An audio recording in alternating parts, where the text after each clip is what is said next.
Security risk registers sound like something only auditors care about, but they sit right in the middle of how a grown-up security program works. In many organizations, the risk register is a dusty spreadsheet no one looks at until an audit is coming or a board packet is due. That leaves leaders asking, what are our top risks, while teams struggle to answer with anything more than opinions and gut feel. This insight is part of my Tuesday Insights feature in Bare Metal Cyber magazine, developed by Bare Metal Cyber, and it is all about turning that situation around so your risk register actually helps people make decisions. At its core, a security risk register is a structured list of the most important security risks your organization faces, along with the story of why each one matters and what you are doing about it. It is not a tool or platform by itself. It is a governance artifact that might live in a spreadsheet, in a ticketing system, or inside a governance, risk, and compliance platform. What defines it is not the software, but the fact that each line represents a specific way things could go wrong, the likely impact, and your chosen response. When you treat it that way, the register becomes much more than a document you dust off once a year. The risk register sits between your operational data and your leadership conversations. On the noisy side of the world, you have vulnerability scans, incident tickets, penetration test reports, audit findings, and threat intelligence feeds. On the decision side, you have business stakeholders who want to know what could hurt the organization, how bad it could be, and what you are doing about it. The register exists to translate one side into the other, turning raw technical noise into a manageable set of named risks with owners, ratings, and treatment plans that people outside security can understand. It also helps to be very clear about what a risk register is not. It is not just another name for an asset inventory, even though assets show up in many risk entries. It is not a vulnerability or issue backlog, even though those backlogs feed into it. It is not a compliance checklist, even though auditors will absolutely ask to see it.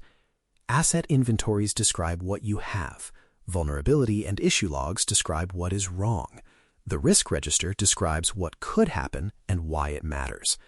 Keeping those roles separate but connected stops the register from turning into an overloaded dumping ground. The journey from raw noise to a working risk register starts with inputs. Most teams begin with piles of material: scanner results, incident reports, audit findings, design reviews, and maybe some external threat intelligence. A risk or security leader scans those inputs for patterns instead of copying every issue over one by one. Related concerns get grouped into higher-level risk statements that describe possible bad outcomes, such as theft of customer data, prolonged outage of a critical service, or unauthorized access to financial systems. That step of aggregation is where a random issue backlog starts to become a genuine register. Each risk in the register is then described using a small, consistent set of fields. A typical entry includes a business-friendly name, a short description of the scenario, the key assets or processes affected, an estimate of likelihood, an estimate of impact, the main controls already in place, and the chosen treatment, such as mitigating, accepting, transferring, or avoiding the risk. Many organizations add an explicit owner and review dates. These fields are not there to satisfy a template culture. They are prompts that force you to tell each risk story in a comparable way, so leaders can look across entries and understand which ones should come first. Once you have a first cut of the register, the real value comes from putting it on a cadence. Mature teams schedule regular reviews, often monthly or quarterly, where risk owners walk through the highest-rated items. They confirm whether the likelihood and impact still feel right, whether treatment plans are moving, and whether anything in the environment has changed. The register becomes the agenda for those meetings. Instead of arguing over whose tool or project is the most urgent, people discuss which risks matter most and how to allocate scarce time, talent, and budget against them. In everyday work, the register shows up most clearly in project planning. When leadership asks what security projects to fund next year, it is tempting to pitch tools or initiatives in isolation. A stronger approach is to anchor each proposed project to one or more specific risks in the register. You can say, this project is expected to lower the likelihood of this particular data loss scenario, or this initiative should reduce the impact of an outage in this part of the environment.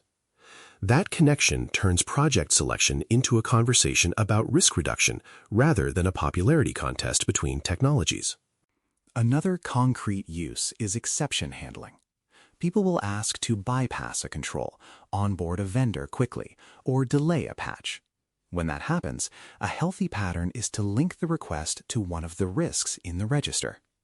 If approving the exception clearly increases that risk, even temporarily, the decision maker can see that link, adjust the rating if needed, and set compensating actions.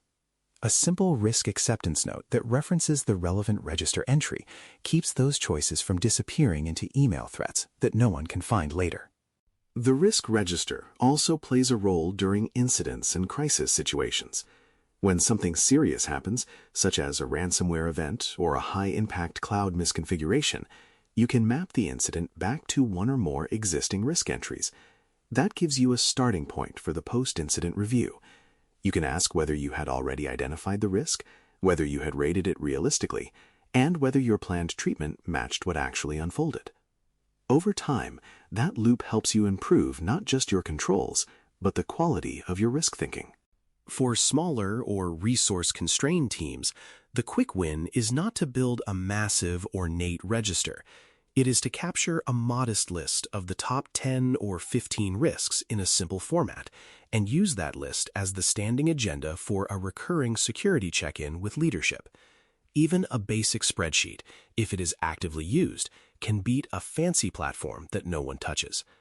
As your organization matures, you can slowly connect the security risk register to a broader enterprise risk process so that security risks are discussed alongside financial, operational, and strategic risks instead of in a separate technical silo.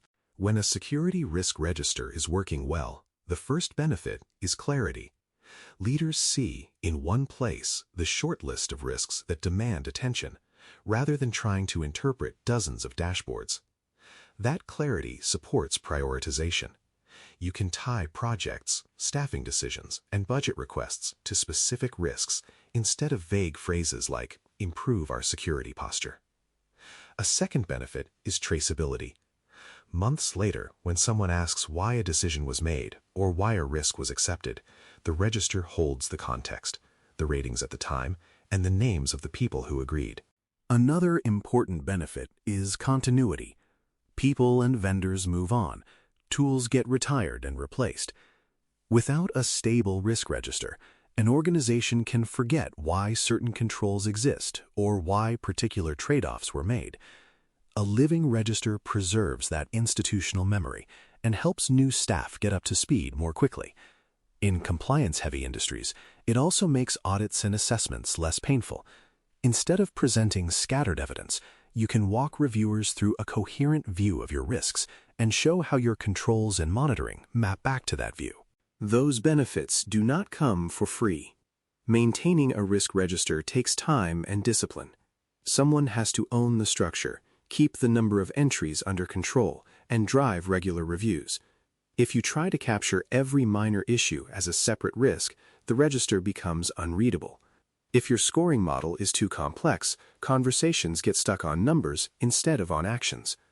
There are also real limits to what a register can do. It cannot replace good asset inventory, logging, or monitoring. It cannot cover every new threat or remove uncertainty. It is a decision aid that depends on the quality of the data and the honesty of your discussions. Common failure modes show up in a lot of organizations. One is the audit artifact, a beautiful risk register created just before an external review and then ignored. Another is the flat register, where every risk is rated the same, often as medium, because no one wants to commit to a strong opinion. A third pattern is the tool dump, where entries are written in dense technical jargon lifted straight from scanners and logs, leaving non-technical stakeholders confused and disengaged. In each of these cases, the register exists on paper, but it does not shape how anyone behaves. Shallow adoption is easy to spot. Owners are assigned in name only and never show up to discuss their risks. Entries are created once and never updated, even after major incidents or architecture changes. The register is not used when exceptions are approved, projects are prioritized, or contracts are signed. People can point to it when a policy demands that one exists, but no one can tell you what is in it or what has changed in the last year. At that point, it is little more than decoration. Healthy use looks very different.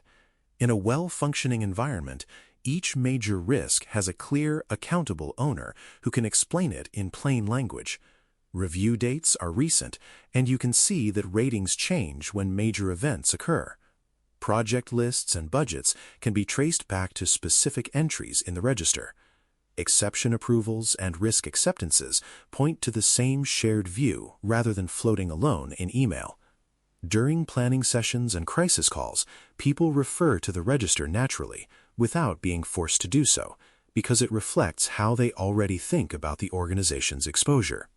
At its heart, a security risk register is about telling a small number of clear, consistent stories about how your organization could be harmed, how likely those scenarios are, and what you have chosen to do in response. It gives shape to conversations that might otherwise be driven by fear, optimism, or the loudest voice in the room. When you treat the register as a living decision tool and keep it connected to both operational data and leadership decisions, it becomes much easier to explain your priorities and defend your choices. As you think about your own environment, consider whether your current risk register is helping or just sitting there. Ask yourself if it influences project plans, exceptions, and post-incident reviews, or if it only appears when someone mentions an audit. The gap between those two realities is your opportunity. Even a modest improvement in how you capture, review, and act on risk entries can move your program closer to the kind of grown-up, transparent risk management that leaders are looking for. Thanks for listening. For more audio courses, daily newsletters, and more, please visit baremetalcyber.com.